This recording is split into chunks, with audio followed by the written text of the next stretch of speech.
Good morning, student. Yesterday we have been revised already very short and book work. Today we are going to revise long question answer. First long question answer is, why did Gandhi ji start the non cooperation movement? Gandhi ji ने non cooperation movement क्यों start किया? In 1920 Gandhi ji launch the non cooperation movement to, Gandhi ji ने non cooperation movement start किया to के लिए, किस लिए? Protest against the Rowlatt Act के प्रोटेस्ट में, protest against the Jallianwala massacre, जो जलियांवाला हत्याकांड हुआ उसके प्रोटेस्ट में, to support the Khilafat movement जो शौकत अली और मोहम्मद अली ने चलाया था, मुस्लिम ब्रदर ने उसको सपोर्ट किया, ताकि क्यों सपोर्ट किया गांधी जी ने? And build Hindu Muslim unity, ताकि हिंदू मुस्लिम एकता बनी रहे। टू डिमांड स्वराज्य, हमने अब तक स्वराज्य की डिमांड रख दी थी कि हमें अलग से क्या चाहिए, बिल्कुल मतलब टू डिमांड स्वराज्य अब तक रखी नहीं थी, लेकिन हम सोच रहे थे कि हमें ब्रिटिश के अंडर कंट्रोल काम नहीं करना, हमें पूर्ण स्वराज्य चाहिए, तो साम्राज्य की मांग के लिए। Discuss the growth of communalism in India, कैसे संप्रदायवाद बढ़ता चला गया इंडिया में, डिस्कस करें। The growth of Muslim separatism had been growing since the 1920s और 1930 में ये ज़्यादा जो मुस्लिम का अलग से मांग है सेपरेट अलग होने की, वो ज़्यादा बढ़ावा मिला विद द मुस्लिम लिंग, किसके थ्रू? मुस्लिम लिंग के through, getting more supporters bye early 1940 तक उनको और भी ज़्यादा उनके सपोर्टर यानी मुस्लिम जो है मुस्लिम लिंग के साथ जुड़ते चले गए। आफ्टर द इलेक्शन ऑफ 1937 के इलेक्शन के बाद the Muslim league suggested the formation of a joint government, Muslim league ने सजेशन दिया कि हम एक जॉइंट संयुक्त गवर्नमेंट बनाते हैं।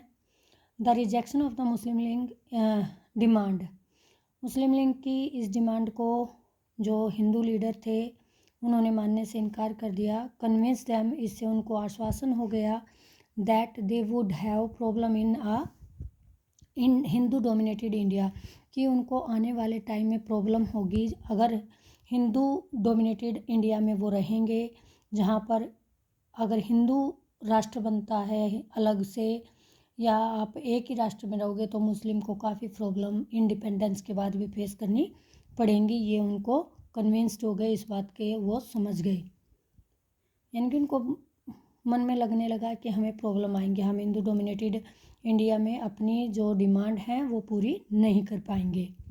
इन 1940 कराची सेशन में Muslim League put forward the demand for a separate state, उन्होंने 1940 में जब कांग्रेस का कराची सेशन हुआ उसमें अलग से राष्ट्र की मांग रख दी, based on the two nation theory, जो कि द्विराष्ट्र सिद्धांत पर थी, India for Hindu and Pakistan for मुस्लिम।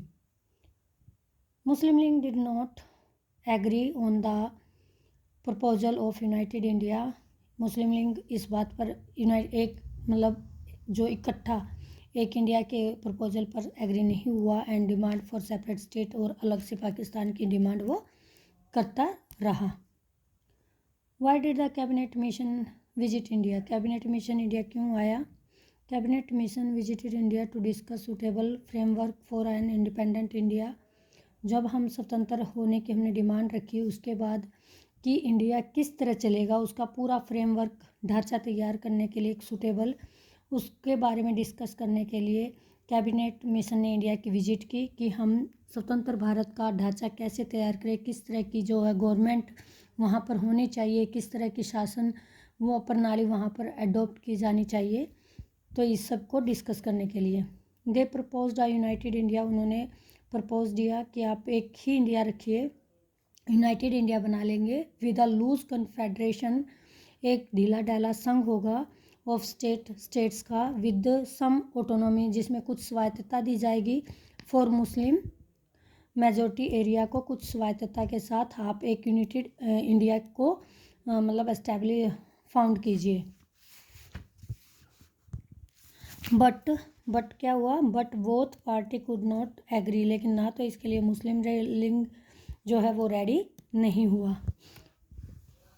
दो कैबिनेट में mission rejected the demand of Muslim league for a separate state, cabinet mission ने मुस्लिम लीग की सेपरेट अलग से पाकिस्तान की मांग को रिजेक्ट कर दिया। The Muslim League decide to observe 16 August 1946 as direct action day. इसके प्रोटेस्ट में उन्होंने मुस्लिम लीग ने डिसाइड किया कि वो 16 अगस्त 1946 को डायरेक्ट एक्शन डे यानी प्रोटेस्ट करना, इसके लिए पाकिस्तान की मांग के लिए स्टार्ट करेंगे। डायरेक्ट एक्शन डे के रूप में सेलिब्रेट करें, मतलब मनाएंगे उसको।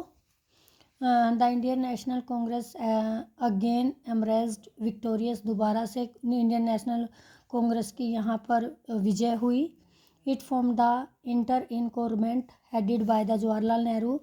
और यहाँ पर फिर जो अंतरिम सरकार हमारी बनी 1946 में, जो सरकार बनी थी वो किसके under control, Jawaharlal Nehru head बने उसके, और अंतरिम सरकार बनाने में जो कांग्रेस है वो सफल रही।